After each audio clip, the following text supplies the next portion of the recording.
gerek hükümet yetkililerine gerek meclise bu konuda süre vereceğiz.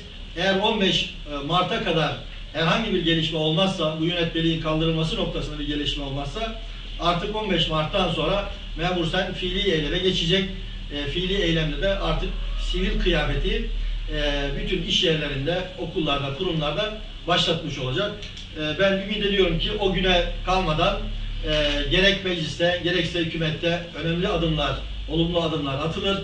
10 milyon imza demek gerçekten çok büyük bir arzu demektir, istek demektir. Bu noktada 10 milyon imzanın karşısında ben durulacağını tahmin etmiyorum. Bu vatandaşın talebidir, halkın talebidir, imzadır. Bizzat imzasını, arzusunu, isteğini imza ile deklare etmektir. Bu deklarenin de mutlaka karşılık bulması gerektiğini ben buradan söylüyorum.